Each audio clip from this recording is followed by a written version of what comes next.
नमस्कार।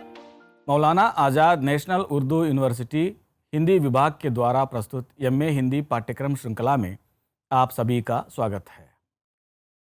मैं डॉक्टर दोड्डा शेषबाबू, आचार्य हिंदी विभाग, मौलाना आज़ाद नेशनल उर्दू यूनिवर्सिटी हैदराबाद।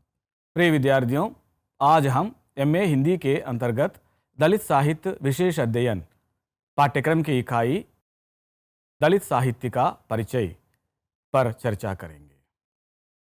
इस अध्याय के अंतर्गत दलित साहित्य का अर्थ, परिभाषा और स्वरूप को लेकर चर्चा करेंगे।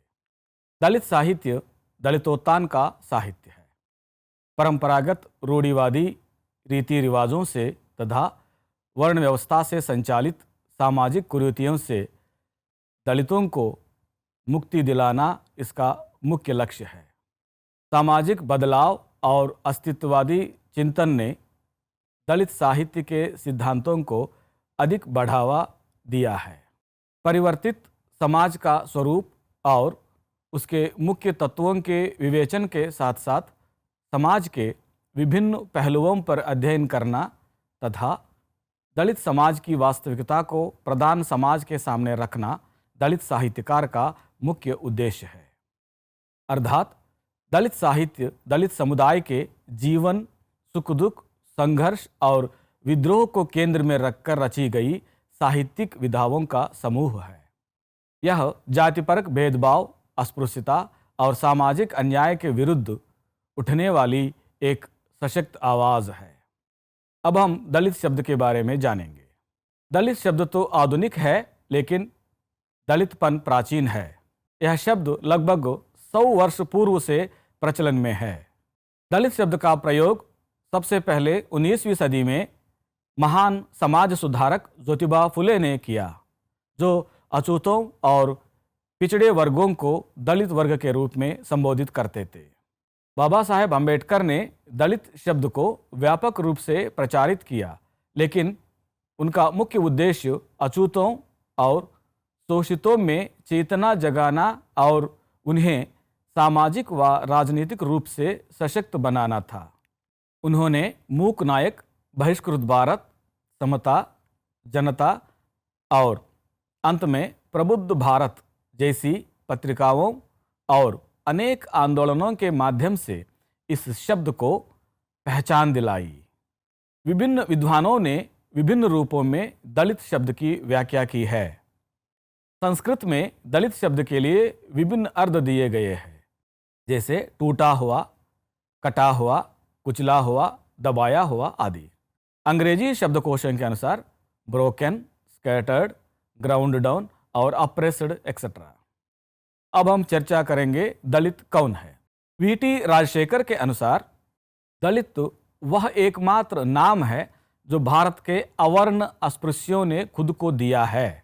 इसका मूल शब्द दलन से आया है, जिसे हिब्रू में ब्रोकन, क्रश्ड कहा गया है, अर्थात खंडित, तोड़ा गया, पीसा गया आदि। डॉक्टर एन सिंह ने मनोधर्म का उदाहरण देते हुए कहा है कि धोबी, मोची, भंगी, ढोंगरी, मांग, महार, डोम, दास्यु, बाह्य, हीन, पंचम और हरिजन आदि दलित है।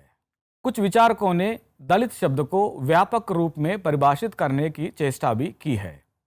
मराठी कवि दादा मोरे के अनुसार दलित शब्द केवल उन कुछ पारंपरिक जातियों और समुदायों तक सीमित नहीं है जिन्हें सम्मानजनक सामाजिक व्यवस्था में स्थान देने से मना किया गया और जिसके परिणाम स्वरूप उन्हें बहिष्कृत कर दिया गया।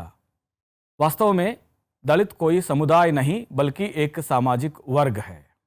इसी प्रकार 1973 में दलित पैंथर्स मैनिफेस्टो में लिखा है कि दलित शब्द केवल अछूत या हरिजन तक सीमित नहीं रहा बल्कि एक व्यापक पहचान बन गया, जिसमें सभी शोषित और उत्पीड़ित वर्ग जैसे मजदूर, किसान, महिलाएं, गरीब आदि शामिल थे।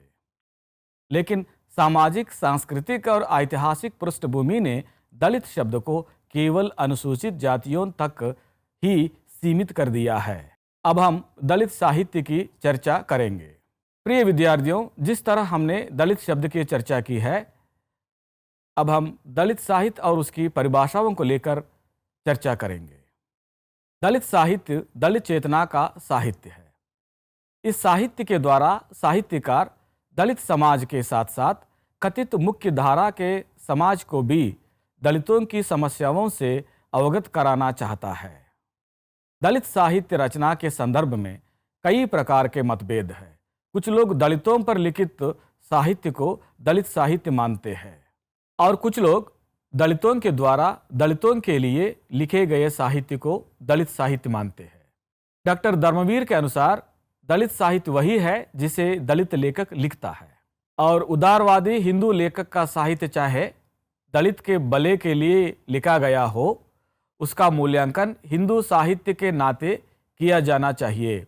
उसे दलित पक्ष में लिखा गया हिंदू साहित्य कहा जा सकता है। वे आगे कहते हैं, यदि उसे भी दलित साहित्य में परिणत कर लिया जाए तो चोर पुवालों में छिप जाएगा और दलितों में भ्रम फैलाकर उनकी लड़ाई को दिशाहीन बना देगा। डॉक्टर गजानन चौहान के अनुसार दलित साहित्य दलितों की मुक्ति के लिए दलित लेखकों द्वारा दलितों पर लिखा गया साहित्य है। डॉक्टर मैनेजर पांडे के अनुसार दलितों का अपने बारे में लिखित साहित्य दलित साहित्य है। प्रेम कुमार मणि के अनुसार दलितों के लिए दलितों द्वारा लिखा जा रहा साहित्य दलित साहित्य है। यह विलास का नहीं, आवश्यकता का साहित्य है। डॉक्टर एन सिंह ने दलित साहित्य को परिभाषित करते हुए कहा है कि दलित साहित्य की शक्ति कला नहीं, सत्य है। इसलिए दलितों द्वारा दलितों के लिए लिखा गया साहित्य दलित साहित्य है। अतः दलित साहित्य दलितों के विकास के लिए दलित लेखकों द्वारा लिखित साहित्य है। अब हम दलित साहित्य के उद्देश्य को लेकर चर्चा करेंगे।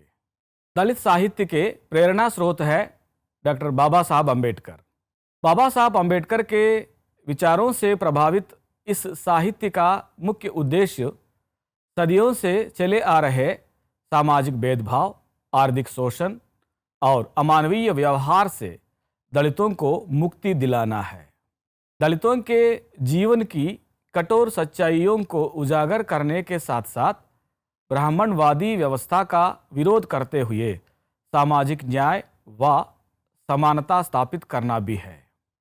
यह साहित्य दलितों की पीड़ा, संघर्ष और अस्मिता को आवाज़ देती है ताकि वे अपने अधिकारों को प्राप्त कर सके और एक समतावादी समाज का निर्माण कर सके।